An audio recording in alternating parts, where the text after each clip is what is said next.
మరొక తమ్ముడు Ajith Pavan, son of శివత్యాల शीला फ्रॉम उत्तर प्रदेश। परमेश्वर के प्रिय लोगों, आप सभी को प्रभु यीशु मसीह के महापवित्र नाम में मेरी ओर से हृदय से नमस्कार। प्रिय लोगों, आज मैं आपके समक्ष बहुत ही महत्वपूर्ण एवं गंभीर विषय के ऊपर विवरण करने जा रहा हूं। आज का मेरा मुख्य विषय है युगांत कब होगा, अर्थात विश्व विनाश कब होगा। मुख्य विषय एक बार फिर, युगांत कब होगा अर्थात विश्व विनाश कब होगा। प्रिय लोगों, इस विषय को आपके समक्ष लाने का मुख्य कारण यह है कि आज हमारे समाज में प्रतिष्ठित एवं विश्वास योग्य समझे जाने वाले लोग, जिसमें मुख्य रूप से पत्रकार एवं वैज्ञानिक लोग सम्मिलित हैं, ये लोग युगांत के संदर्भ में अपने मनोनुसार भिन्न भिन्न तरह के भिन्न भिन्न प्रकार के बेबुनियादी एवं असत्य बयानों को देकर आज जनसाधारण में भय उत्पन्न कर रहे हैं, जनसाधारण में अफवाहें फैला रहे हैं। प्रिय लोगों, इतना ही नहीं बल्कि ज्योतिषी जनक कहे जाने वाले नॉस्ट्राडामस ने 21 दिसंबर 2012 को युगांत हो जाएगा एक डेट फिक्स कर दी, जिसे ये न्यूज मीडिया बार बार बड़ा चढ़ाकर न्यूज के तौर पर बताकर लोगों में दहशत उत्पन्न कर रही है, लोगों को भयभीत कर रही है। क्या इस न्यूज मीडिया को पता है कि ऐसे युगांत से संबंधित खबरों को सुनकर कितने लोगों ने आत्महत्या कर ली, कितने लोग दहशत से मर गए, कितने लोग आज भी गंभीर हैं। प्रिय लोगों, जैसा कि ये न्यूज मीडिया कह रही है, जैसा कि नोस्ट्राडामस ने कहा 21 दिसंबर 2012 को युगांत हो जाएगा, क्या वे इसे प्रूव कर सकते हैं? क्या इसे प्रूव करने के लिए उनके पास ठोस आधार हैं? नहीं प्रिय लोगों, और हो भी नहीं सकते। कैसे? कुछ उदाहरण देकर के अपने विषय में आगे की ओर बढ़ना चाहूंगा। प्रिय लोगों, सेल फोन, अगर एक सेल फोन खराब होने पर हम डॉक्टर के पास लेकर के जाएं कि डॉक्टर साहब इसे ठीक कर दो, तो क्या डॉक्टर उसे ठीक कर सकता है? जरा सोचिए प्रिय लोगों। इसी तरह से अगर हम किसी मेडिसिन की एक्सपायरी जानने के लिए अगर टीवी रिपेयर सेंटर के पास लेकर के जाएं, तो क्या वे उसकी एक्सपायरी बता सकते हैं? नहीं प्रिय लोगों। ठीक इसी तरह से इस संपूर्ण विश्व को महाविश्व का युगांत बताने के लिए, महाविश्व की एक्सपायरी बताने के लिए अगर आप ये नोस्ट्राडामस बताए, तो ये कहां तक सत्य प्रिय लोगों? अगर इस विश्व का अंत बताना है, इस विश्व की एक्सपायरी बतानी है, तो एकमात्र सर्वशक्तिमान पिता परमेश्वर ही बता सकता है। क्यों? क्योंकि वह इसका क्रिएटर है, वह इस यूनिवर्स का क्रिएटर है। अगर हम उत्पत्ति की पुस्तक उसका पहला अध्याय उसका पहला वचन देखें, जेनेसिस चैप्टर 1 वर्स 1, तो वहां पे लिखा हुआ है, आदि में परमेश्वर ने आकाश और पृथ्वी की सृष्टि की, अर्थात इस विश्व का रचयिता, इस यूनिवर्स का क्रिएटर सर्वशक्तिमान पिता परमेश्वर है। अगर इस विश्व के अंत के विषय में, इस विश्व की एक्सपायरी के विषय में बताना है, तो एकमात्र सर्वशक्तिमान पिता परमेश्वर ही बता सकता है, ना कि ये बुद्धिहीन मनुष्य नोस्ट्राडामस। प्रिय लोगों, यहां पर सर्वशक्तिमान पिता परमेश्वर ही बता सकता है इस विश्व का अंत। फिर ये साइंटिस्ट, ये मीडिया, प्रिय लोगों, साइंटिस्ट के विषय में एक बात बताऊं, आज तक आपने इनकी महानता की चर्चा सुनी होगी, लेकिन आज मैं आपके समक्ष इनकी मूर्खता निरूपित करने जा रहा हूं। नासा के टॉप 5 वैज्ञानिकों में एक वैज्ञानिक स्टीफन हॉकिंग, उसका कहना है कि परमेश्वर ही नहीं है, దేవుడే లేడు। इस विषय पर उसने एक पुस्तक लिखी है।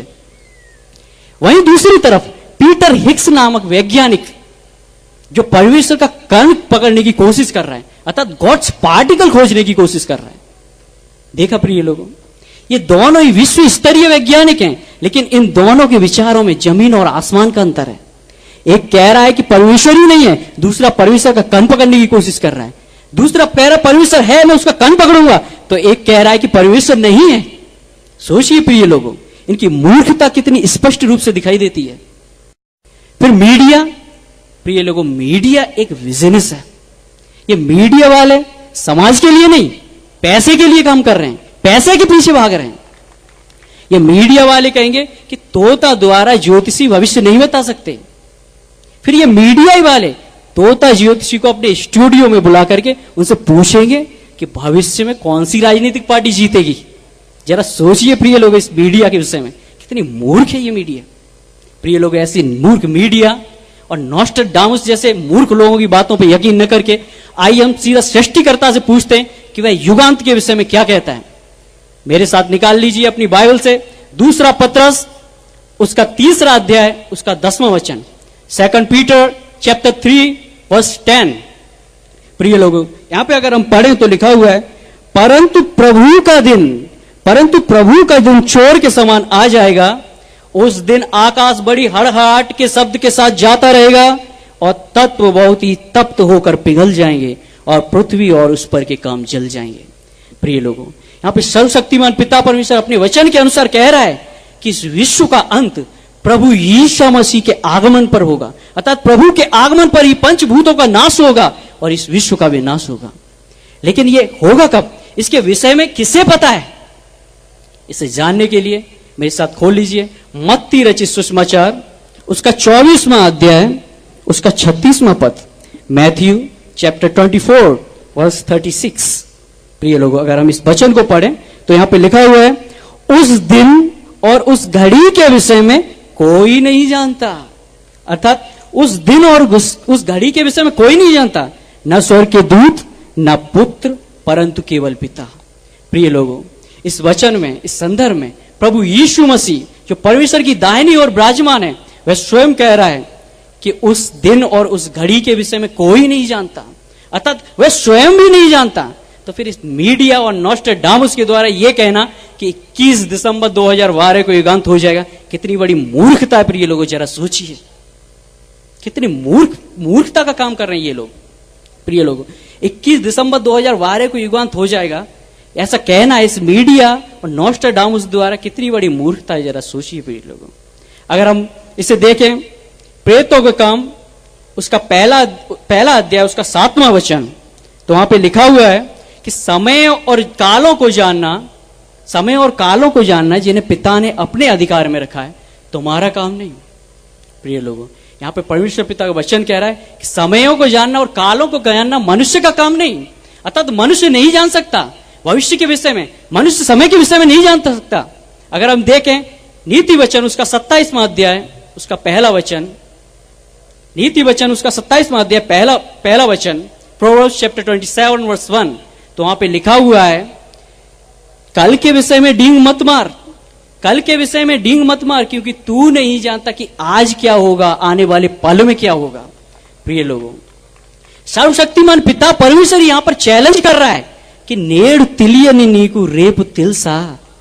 प्रिय लोगों, अर्थात मनुष्य को भविष्य के विषय में कुछ नहीं पता, यहां सर्वशक्तिमान पिता परमेश्वर ही कह रहा है। तो फिर नॉस्ट्राडामस ने 21 दिसंबर 2012 को युगांत हो जाएगा डेट कैसे फिक्स कर दी, जरा सोचिए। प्रिय लोगों, विचार करने की आवश्यकता है।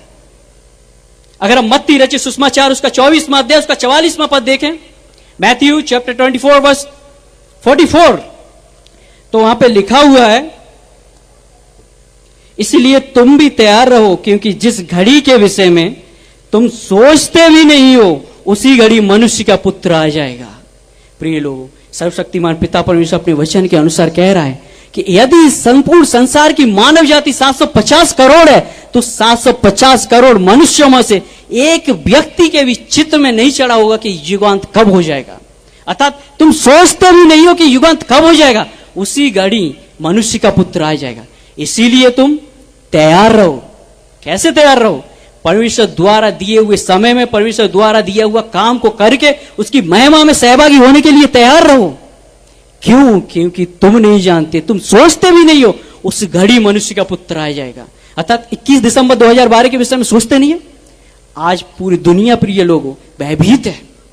अर्थात अगर हम परमेश्वर के वचन पर विश्वास के अनुसार कह सकते हैं, परमेश्वर के वचन पर संपूर्ण विश्वास के साथ कह सकते हैं कि 21 दिसंबर 2012 को युगांत नहीं होगा, अर्थात दिसंबर 21, 2012 इज नॉट डूम्सडे। इसके बावजूद भी अगर कोई यह कहे कि 21 दिसंबर 2012 को युगांत हो जाएगा, तो ऐसे व्यक्ति को, चाहे वो मीडिया वाला हो, चाहे वो ज्योतिषी हो, चाहे वो साइंटिस्ट हो, Bible open university India International की तरफ से ओपन चैलेंज, खुला ऐलान, anybody please come on the stage to prove it. कोई नहीं आएगा, ఎవరు రారు నాకు తెలుసు बाइबल ओपन यूनिवर्सिटी अंटे भयम एक बार को तू आने की सोचेगा भी तेरे पसीने छूट जाएंगे एक बार को तू आने की सोचेगा भी तेरे पैरों तले जमीन खिसक जाएगी खबरदार जागृता प्रिय लोगों ये युगांत कब होगा पता है अगर हम इसे मत्ती रचित सुसमाचार उसका 24वां अध्याय आखिरी रेफरेंस दिखा के समाप्त करना चाहूंगा मत्ती रचित सुसमाचार उसका 24वां अध्याय उसका 14वां पद पढ़ें तो वहां पे लिखा हुआ है और राज्य का यह सुसमाचार सारे जगत में प्रचार किया जाएगा कि सब जातियों पर गवाही हो तब अंत आ जाएगा प्रिय लोगों युगांत के विषय में मसीह यीशु के आगमन के विषय में मसीह यीशु का आगमन आज के संपूर्ण मसीहों द्वारा अपनी कमर कसकर इस संपूर्ण जगत में सुसमाचार प्रचार करने पर निर्भर करता है अर्थात मसीहों द्वारा परमेश्वर द्वारा दिए हुए कार्य को पूरा करने पर निर्भर करता है ना कि ये नॉनसेंस मीडिया और नॉस्ट्रेडामस जैसे लोगों की बकवास करने पर प्रिय लोगों आप ऐसे लोगों की बातों से भयभीत न होइए बल्कि वचन रूपी तलवार से ऐसे लोगों के असत्य बातों का खंडन कीजिए और परमेश्वर की संतान होने का फर्ज पूरा कीजिए अंत में एक बात कह करके समाप्त करना चाहूंगा प्रिय लोगों आप सभी वचन से भरपूर हुइए Bible open university India international से संपर्क कीजिए नहीं तो अपने बच्चों को residential Bible open university India में ज्वाइन कराइए वहां पे 5 साल के कोर्स में आपके बच्चे को परमेश्वर के एक महायोद्धा के रूप में तैयार किया जाएगा ताकि वो ऐसे लोगों के मुंह को बंद कर सके अगर हर एक वचन के विरोधी का मुंह बंद कर सके इतना ही नहीं प्रिय लोगों हिंदी इंग्लिश हिब्रू और तेलुगु जैसी अन्य तमाम भाषाओं में वहां पे परमेश्वरी ज्ञान से उसे संपूर्ण किया जाएगा इसी के साथ ही मेरे विषय को समाप्त करना चाहूंगा आप सभी के लिए नमस्कार